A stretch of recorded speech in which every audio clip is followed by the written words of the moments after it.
Oi, gente. Parece que eu passo uns dias sem gravar e eu esqueço completamente como se faz isso. Eu tenho aqui comigo algumas coisas, alguns livros que eu queria mostrar e falar pra vocês. Começando com essa peça em cerâmica que eu comecei a fazer e a gente vai terminar ela aqui nesse vídeo, porque eu falei pra vocês num dos vlogs anteriores que eu queria muito começar com cerâmica e que o meu primeiro projeto ia ser a reforma ali do meu abajur de ratinho. Mas quando eu peguei o pacote de cerâmica na mão e eu fui abrir ele, eu senti aquela pressão de será que eu vou conseguir fazer o meu primeiro projeto filmando ele? Porque assim, é o dobro de pressão, né? Quando a gente vai fazer uma coisa nova e ainda gravar, é sempre uma pressão a mais. Então eu decidi abrir o pacote e fazer o que dava na minha cabeça ali pra eu ir experimentando a massa e ir sentindo mesmo o que eu achava. E eu achei uma delícia modelar com essa massa de cerâmica. É muito gostosa, ela é muito macia. E aí faz 3 dias que eu fiz esse aqui, ele já secou. E a minha ideia é fazer um porta-pincel de maquiagem, pintar ele de branco e rosa listradinho. Mas agora que ele secou, vocês estão vendo que ele tá cheio de defeitinho, assim, né? Mini rachadinhos. Então a gente precisa lixar essa peça, pintar e passar resina. Mas agora ela tá assim, feinha. Mas vocês têm que confiar em mim que vai ficar legal. E aí as outras coisas que eu queria mostrar pra vocês. Primeiro, a gente tem um sketchbook aqui que eu comprei. E aí eu quero usar ele pra fazer colagem e diário de viagem também. E já teve uma colagem aqui que eu fiz nele, usando ingressos da minha viagem de Londres. Eu mostrei o processo dessa colagem aqui lá no meu Instagram, não sei se vocês viram, mas aqui eu coloquei, tipo, os ingressos dos lugares que eu fui. Então a gente tem aquele negócio do Shakespeare, aqui tem um ingresso do Royal Albert Hall. Esse aqui é um flyerzinho que eu peguei de um restaurante chamado The Blues Kitchen, e eu achei lindo, uma pegada super vintage, eu fiquei apaixonada. Eu falei, eu vou ter que guardar isso aqui pra usar numa colagem.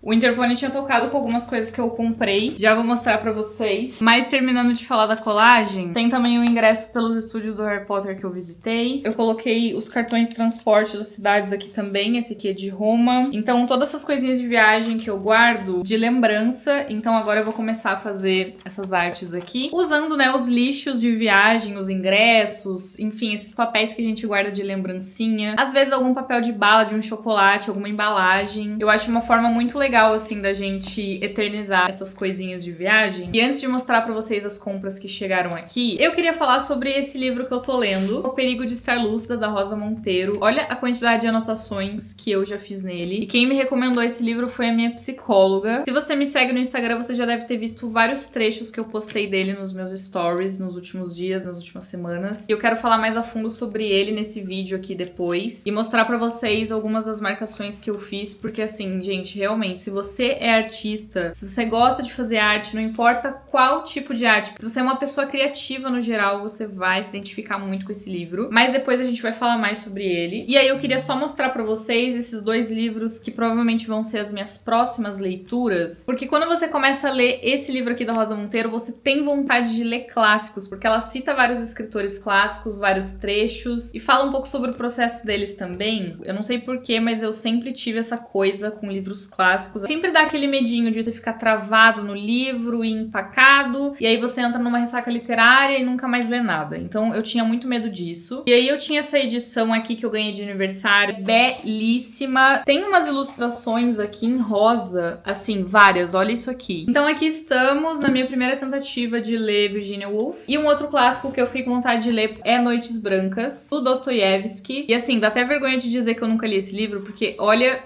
a finura dele, gente. É um livro minúsculo de 96 páginas. E eu vejo muita gente falando bem desse livro. Eu acho que eu vou gostar. Mas mesma coisa dos outros, eu tinha esse medinho de começar por ser um clássico e ficar com medo de empacar, enfim. Praticamente todos os clássicos que eu já li na minha vida, eu li meio que obrigada, né, por conta da escola, do ensino médio. Então eu acho que eu fiquei um pouquinho traumatizada, assim, com literatura clássica. E eu espero que agora eu consiga quebrar essa barreira. Mas como eu nunca fui aquela adolescente, aquela pessoa que lê milhares de livros ao longo da vida, e eu só comecei esse hábito de leitura mesmo depois dos meus 24 anos, então esse é o meu 3º ou 4º ano, não sei direito, que eu realmente tô lendo mais livros com certa frequência. E aí eu tinha esses clássicos aqui em casa e eu ficava tipo, uma hora eu vou ler eles, mas essa hora não chegava nunca, eu não tinha vontade de ler eles, sabe? E aí depois que eu comecei a ler esse aqui da Rosa Monteiro, eu fiquei com vontade mesmo de ler os clássicos, então eu acho que esse momento chegou. Agora são 2h50, eu não quero perder ver a luz do dia pra gente terminar essa pecinha aqui. Mas antes de eu ir lá comprar as lixas, eu quero mostrar pra vocês as coisas que eu comprei.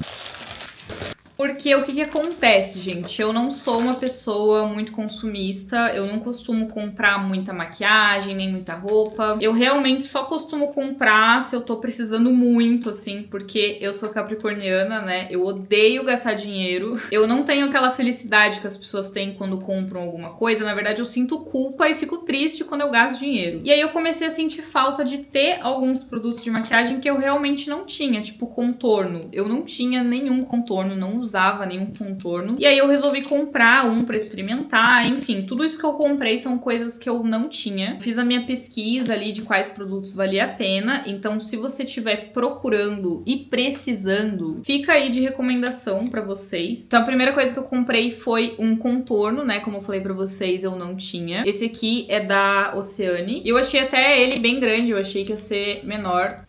E aí eu também comprei pincéis, porque eu sempre faço a minha maquiagem com a mão. Então a base, o blush, a sombra, eu sempre uso os meus dedos. Sempre fiz isso a minha vida inteira, mas ultimamente isso tem me irritado. Então eu fico com a mão suja, assim, de base, de blush, e aí eu tenho que lavar, e aí eu vou pegar na maçaneta, vou abrir uma gaveta e suja de maquiagem. Tá me dando uma agonia, assim. Então eu decidi que agora eu vou usar pincel. Então eu comprei um pincel da Boca Rosa, que é esse do Pro 1. E assim, gente, eu fiz uma boa pesquisa antes de comprar, porque eu nunca compro nada assim na louca, eu sempre pesquiso muito bem. E eu também comprei esse aqui da Nina Secrets com a Eudora, que eu vi uma menina falando que é muito bom pra passar base. Também temos cílios postiços pra eu fazer as maquiagens diferentes que eu vi. E eu comprei essa cola aqui também pra aplicar os cílios. Eu já tinha uma dessa, mas ela era bem antiga e ela já secou, que eu acho ela muito, muito boa. E por último, a gente tem uma paleta de sombras marrons que eu queria muito. Essa aqui é da Bruna Tavares. Essas aqui são as cores que eu mais amo usar, assim, pra sombra no dia a dia. E eu tinha uma paleta dessa de marrons da Ruby Rose, só que ela já tem, tipo, 10 anos de idade. Eu acho que tá na hora de eu aposentar ela. Ela já venceu há muito tempo e eu continuo usando. Eu acho que não é muito recomendado. Então eu vou jogar fora essa minha da Ruby Rose e vou experimentar essa daqui. Eu também comprei um travesseiro inflável pra viajar. Porque eu já falei pra vocês que eu não consigo dormir em voo. Eu preciso apoiar a minha cabeça em algum lugar. Tipo, se eu estiver sentada, mas eu estiver assim, eu consigo dormir. Só que com a cabeça pra trás assim, eu não consigo. E aí eu vi na internet essa almofada inflável. E como eu tenho algumas viagens aí pela frente, eu resolvi comprar pra testar. Então eu vou encher ela agora. Parece um colete salva-vidas. Bem rapidinho, você consegue encher. E aí você abraça ela assim.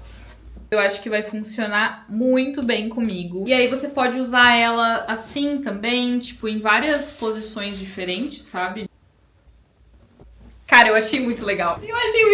Tô ansiosa pra testar. Eu quero entender por que tem um zíper aqui, gente. Vamos abrir o zíper pra ver. Porque assim, a maioria dos modelos que vende na internet não tem esse zíper. Eu que comprei um modelo diferente mesmo.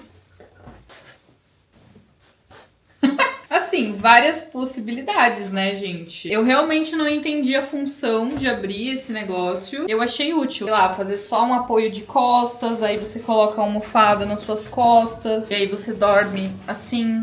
Quando eu for viajar, eu conto pra vocês. Estamos de volta. Eu fui lá, comprei 3 lixas, uma grossa, uma média e uma fina, pra gente lixar essa nossa peça aqui de cerâmica. Mas agora a gente vai começar lixando, usando primeiro a lixa mais grossa de todas. E depois a gente vai mudando pras lixas mais finas.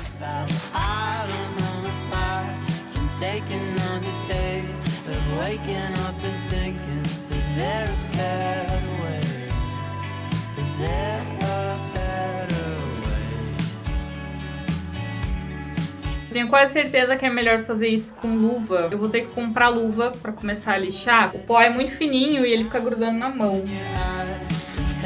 Vamos pra lixa mais fina agora. Aqui tá a nossa peça lixada. Eu não sabia como limpar ela do pozinho, então eu usei lenço umedecido, não sei se tá certo. Se alguém aí manja de cerâmica, me conta como vocês fazem pra limpar o pó da peça. Mas agora ela já tá bem lisinha pra gente pintar, e eu tava muito ansiosa pra essa parte, porque claramente é a minha preferida, pra depois passar o verniz.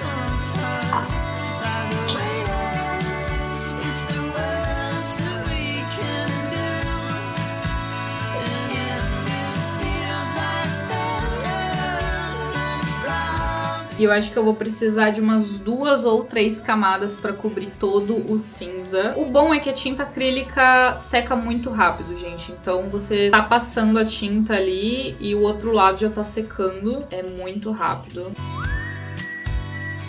Depois a gente começa a fazer as listrinhas. E eu não vou me preocupar muito com as imperfeições que ficaram. Ó. Ele tá com algumas marquinhas aqui, ó, que eu podia ter lixado. Mas depois que a gente colocar a resina por cima, eu acho que ela tampa, sabe? Porque a resina que eu uso, ela fica bem uniforme, assim. Eu acho que ela não marca esse tipo de coisa. Então, eu acho que vai dar bem certo. Aqui está ele. Agora eu fiz uma misturinha com rosa pra gente pintar o coração e as listrinhas.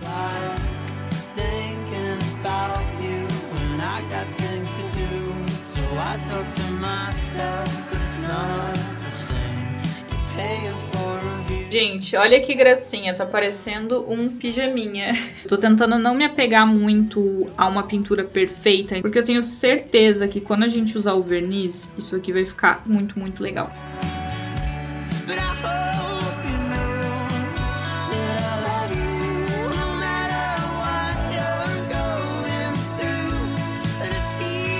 São quase 6 da tarde e eu vou deixar ela secando de hoje pra amanhã. Ficou desse jeitinho aqui. Eu achei muito fofo porque parece que o porta-pincel tá vestindo um pijama. E aí eu pintei a bordinha aqui de rosa e o fundo também. A peça já secou. E agora a gente vai passar a resina UV, que precisa dessa máquina aqui pra secar. Então eu vou colocar a minha máscara aqui, porque essa resina é meio tóxica.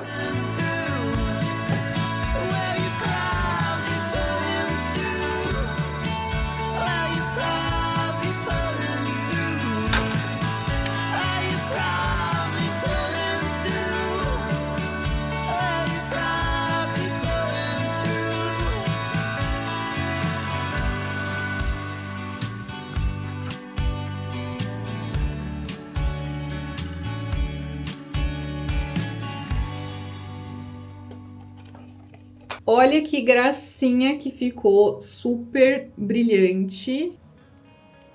Eu passei dentro também, então ele fica parecendo cerâmica de verdade. Eu só não passei aqui no fundo, mas olha esse brilho. E agora eu vou colocar os meus pincéis de maquiagem que eu falei pra vocês. Ai, que bonitinho!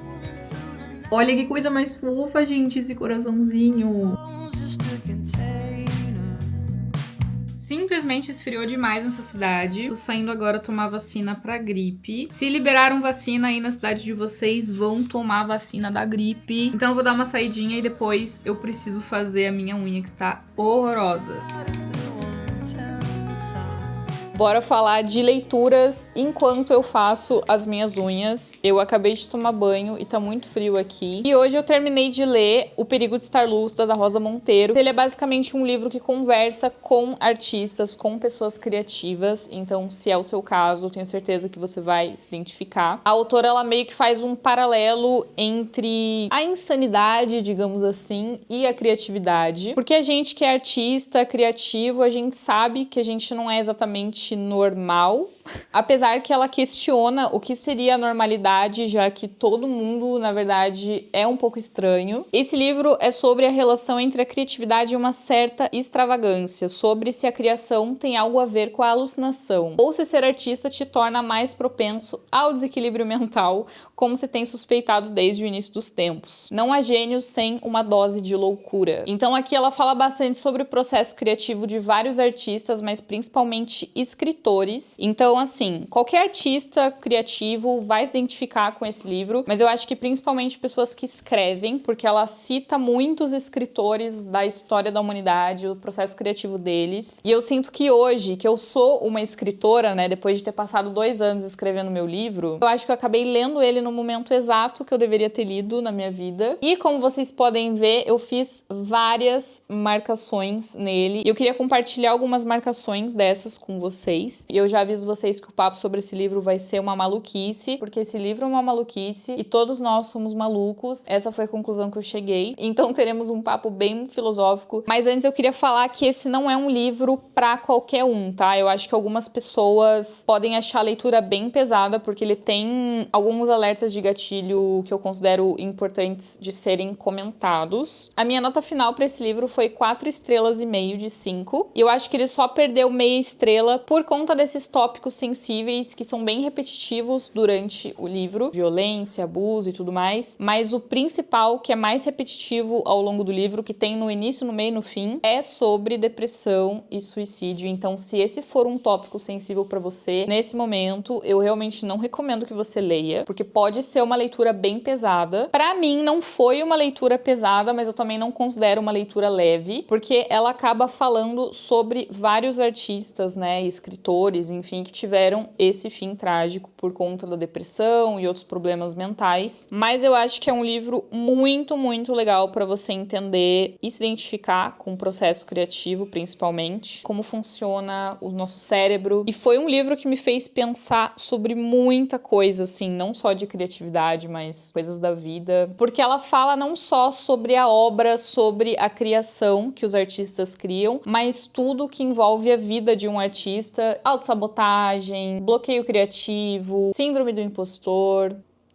Logo aqui no começo, ela fala de várias coisas estranhas que a gente se identifica e fica meio chocado, porque a gente achava que eram coisas que só a gente pensava e sentia, e na verdade é uma coisa normal entre pessoas criativas ou até em pessoas no geral. Eu marquei uma parte que ela fala: quem nunca desejou fugir do confinamento da própria vida? E não porque a gente não goste dessa vida, mas porque uma existência única, por maior e melhor que seja, sempre será uma espécie de prisão, uma mutilação das outras realidades possíveis, dos outros indivíduos que poderíamos ser. E isso me pega muito porque é uma coisa que eu sempre penso muito, né? E se eu fosse outra pessoa, ou se eu fizesse outra coisa, ou se eu morasse em outro país, ou se eu tivesse nascido em outro país, enfim, a gente fica pensando nessas realidades paralelas, não só de realidades paralelas possíveis, tipo, se eu largasse tudo, fosse fazer outra coisa, isso é uma coisa possível de você fazer, mas realidades paralelas que são impossíveis, tipo, se eu tivesse nascido em outro país, se eu tivesse nascido homem, sabe? Que são questões que pessoas criativas costumam pensar, e principalmente escritores, né? Não à toa a gente cria histórias e tantos personagens diferentes pra gente viver essas outras realidades que são impossíveis da gente mesmo viver. Quando eu tô escrevendo, eu sinto que eu tô vivendo outras vidas, e vidas que seriam impossíveis de serem vividas por mim. Por exemplo, o meu livro, o protagonista que narra a história é o Julian. Ele é um homem. Então eu tô narrando a história a partir de um ponto de vista completamente diferente do meu. Inclusive, algumas pessoas já me perguntaram por que o protagonista do meu livro é homem. E esse é um dos motivos. Eu queria criar uma coisa desconexa de mim. Apesar de que muitos aspectos da história e dos personagens fazem parte de mim, mas brincar com essa coisa do diferente é muito legal. E aí ela continua: quem nunca desejou ser outra pessoa? Conter-se dentro de uma só identidade é empobrecedor. E eu diria até que enlouquecedor, né? E aí ela cita uma frase aqui do Emmanuel Carrere, não sei se é assim que fala o sobrenome dele, mas ele diz: isso talvez seja o que de mais interessante existe na vida, tentar saber isso. O que é ser outra pessoa que não você? Esse é um dos motivos pelos quais se escrevem livros. O outro é descobrir o que é ser você mesmo. Então, através da escrita de livros, a gente também se descobre. Gente, isso é uma loucura, absoluta loucura. Tem também um trecho que ela fala sobre como o cérebro das pessoas criativas funciona, porque ele não funciona da mesma forma que com as pessoas não criativas, os não artistas, porque ela basicamente fala, né, que na infância a gente tem esse cérebro meio doidinho que faz associações engraçadas e por isso que as crianças costumam ser tão criativas. Então a gente tem essa imaginação selvagem. E depois, quando a gente chega na puberdade, essas fantasias de criança, elas começam a ser superadas e entendidas como algo de criança. Então a gente tem que crescer e aprender, né, que o mundo não é desse jeito, que as nuvens não têm formato de dragão e essas coisas assim. E aí ela fala que o cérebro das pessoas criativas e dos artistas, ele continua mesmo depois que a gente cresce fazendo essas conexões que a gente fazia na infância. Então é como se a gente tivesse um cérebro infantil, digamos assim. Não que seja exatamente um cérebro infantil, mas a gente faz essas conexões da mesma forma que a gente fazia quando a gente era pequeno. É quase que uma falta de bloqueio no cérebro de, ei, essa ideia é maluca demais, deixa ela quieta. E aí ela diz, talvez a diferença entre a criatividade e o que a gente chama de loucura seja apenas quantitativa. Que delícia, não é mesmo? Basicamente aqui ela diz que todo artista, toda pessoa criativa tem a sua dose de loucura e que as pessoas loucas de verdade, as pessoas que têm transtornos e problemas mentais, também são pessoas muito criativas. E aí ela também fala sobre o quanto a nossa imaginação é fértil, o quanto a gente pensa sobre as coisas e vai criando narrativas, sendo que é uma ideia completamente hipotética e absurda. Por exemplo, uma amiga dela foi comprar uma casa, e aí era uma casa que no quintal tinha uma floresta, e nisso a amiga dela tava vendo o anúncio da casa, ou seja, ela tava no computador vendo as fotos do anúncio daquela casa pra comprar, e ela viu que tinha essa floresta no quintal, ela nem chegou a visitar a casa, mas só olhando as fotos ela começou a imaginar ela vivendo naquela casa com o marido, com os filhos, e aí de repente um dia a floresta pega fogo e a casa dela seria a primeira casa a ser tomada pelo fogo, porque é a casa mais perto da floresta. E aí ela ficou pensando quem ela ia salvar primeiro, que objetos que ela ia levar, e ela perdendo tudo e perdendo a casa nesse incêndio, porque a casa ficava perto da floresta. E tudo isso enquanto ela olhava o anúncio na internet. E ela é uma escritora, né? Então toda essa coisa da mente fértil e criativa, que é uma coisa absolutamente normal para pessoas criativas, principalmente escritores nesse caso, de imaginar e criar narrativas na sua cabeça que são muito verídicas. Então, enquanto aquela mulher estava pensando sobre isso, na cabeça dela, aquilo era uma história real, ia acontecer, a casa dela ia pegar fogo. E eu consigo me identificar muito com essa mulher, não parece loucura essa história, porque é o tipo de coisa que às vezes acontece comigo. Eu tô vendo uma coisa e eu começo a pensar num cenário completamente hipotético, algum desastre acontecendo, e na minha cabeça esse cenário é absolutamente real e possível de acontecer. E aí a autora vai trazendo esses exemplos para você entender como o cérebro das pessoas criativas funciona, e você começa a se identificar com absolutamente tudo, e aí você chega a duas conclusões. Eu não sou tão maluca quanto eu achava, afinal vários artistas, escritores e pessoas criativas pensam e fazem exatamente o que eu penso e faço. E a segunda conclusão, que é a mais preocupante, é que eu sou muito mais maluca do que eu pensava, porque essas coisas que as pessoas criativas pensam e fazem é mais preocupante, mais maluco do que você achava que era, e aí você chega nessa conclusão de que você é uma completa maluca. E aí teve um trecho aqui que eu marquei, que eu me identifiquei muito, porque foi o que aconteceu comigo no meu processo de escrita do meu livro, quando a ideia chegou na minha cabeça e eu decidi que eu ia escrever, que ocorre algo que de repente, sem nem saber o porquê, te deixa fascinada, te deslumbra, te desconcerta, te seduz, te cativa, e a emoção que você sente é tão grande que não cabe no peito, transborda a mente, então você pensa, eu tenho de contar isso, tenho de compartilhar isso, e é aí que nasce o conto, o romance. Então, eu me identifiquei muito com esse trecho, porque eu sinto que quando eu comecei a escrever o meu livro, foi exatamente isso que aconteceu comigo, uma ideia que caiu na minha cabeça que nem um raio, e era uma coisa que eu simplesmente não sabia o porquê, mas eu precisava contar, eu precisava escrever, sem saber o motivo, simplesmente me fascinou, e é uma coisa realmente sem explicação, porque pode ser uma história simples, pode não ser uma história genial, mas aquilo vai te deixar eletrizado, sem dormir, enquanto você não colocar em prática. E tem muita gente que me pergunta como foi o processo de escrita do meu livro, como é que eu decidi que essa ia ser a ideia, e como é que eu consegui manter a constância para escrever o livro inteiro, para chegar ao final dele. Porque, né, tem muita gente que começa a escrever, acaba largando, e não consegue realmente terminar de escrever o livro. Eu não acredito num processo de escrita forçado, eu acho que tem que ser uma coisa coisa que flui naturalmente. Então, se você tá escrevendo um livro e aquela história para de fazer sentido e você resolve abandonar, tá tudo bem, sabe? Você não precisa terminar de escrever aquilo. Se você sente que perdeu o sentido, perdeu o brilho, não tem nem sentido você continuar escrevendo, sabe? Muitos autores abandonam obras, muitos artistas abandonam quadros e começam outras coisas, porque a gente tem que fazer o que faz sentido. E se eu não abandonei o meu livro, foi porque realmente era pra eu ter escrito ele do início ao fim. É claro que tiveram momentos em que eu passei semanas ou até meses sem escrever uma palavra, e talvez não seja o momento ou a hora de você escrever ou de você finalizar isso que você tá tentando finalizar. E tudo bem, gente, não é um processo rápido também. Eu demorei 2 anos, acho que foi 2 anos e 3 meses pra terminar de escrever o meu livro. E eu tenho 27 anos. E eu falo isso porque tem gente, às vezes, que tem 18, 19, 20 e me manda mensagem desesperado que não tá conseguindo terminar de escrever o primeiro livro. E eu não tô falando que você tem que ter uma idade pra fazer certas coisas, mas a gente não precisa ter pressa. Ó, já pintei as unhas, agora eu vou vir com esse pincel fininho pra fazer os desenhos que eu gosto de fazer. Teve uma frase que eu gostei muito que ela fala: há uma tempestade perfeita por trás de cada livro, de cada escultura, de cada quadro e de cada música. E essa tempestade perfeita, ela é um tema recorrente no livro, que seriam os ingredientes que causam essa tempestade. Então existe uma série de ingredientes fundamentais pra gente conseguir soltar a criatividade. São várias coisas que ela vai falando ao longo do livro. E voltando a falar sobre escrita de livros, tem um trecho que eu achei muito engraçado que ela escreve: ser romancista, na verdade, é uma atividade bastante estranha, quase diria que extravagante. Consiste em passar uma quantidade enorme de tempo, 2 anos ou 3, trancada sozinha num canto da sua casa, inventando mentiras.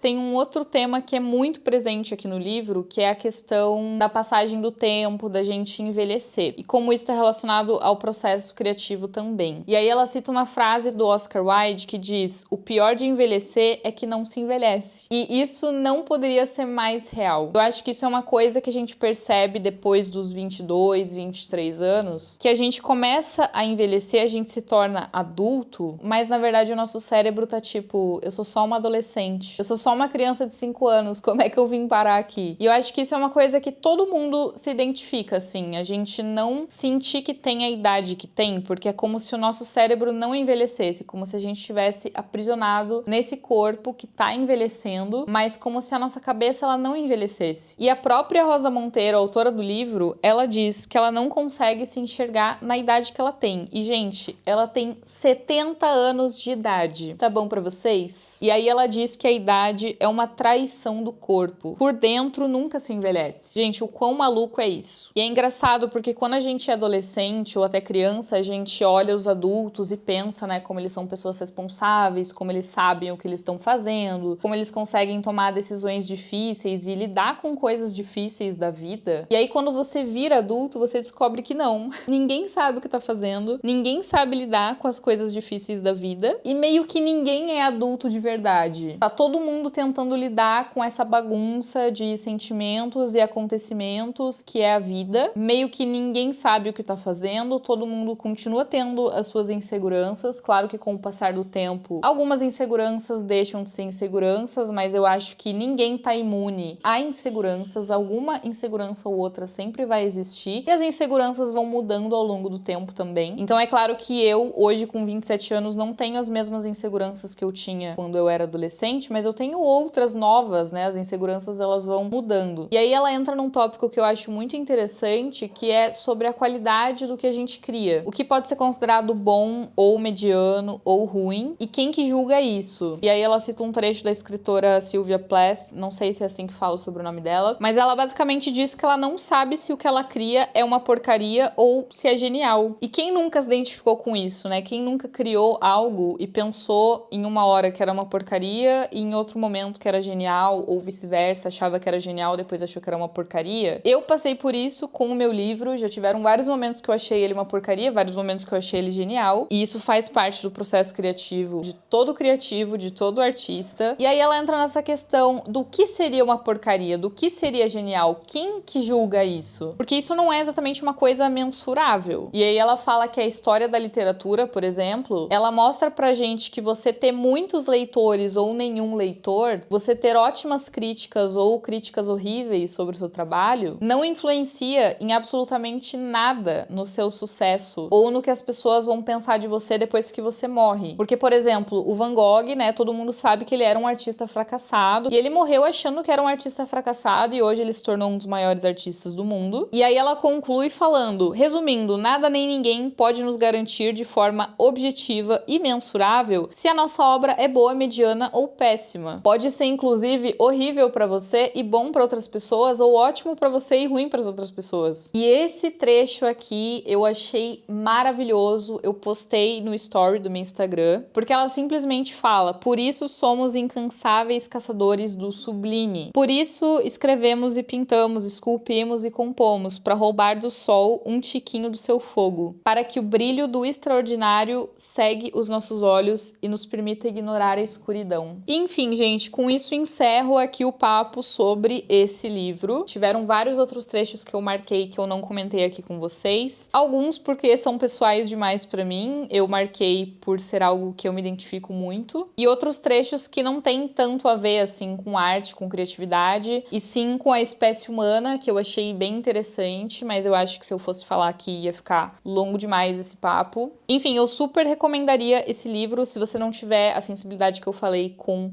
os gatilhos que a gente tem aqui. Me deixou com muitas reflexões e muita vontade de ler vários clássicos, porque ela fala de vários escritores clássicos, inclusive da Virginia Woolf, que vai ser a minha próxima leitura. Eu peguei Mrs. Dalloway pra ler agora na sequência de O Perigo de Estar Lúcida. Inclusive, eu preciso ler Orgulho e Preconceito antes do mês que vem, vocês vão descobrir em breve o porquê. Mas enfim, agora eu vou terminar a minha unha.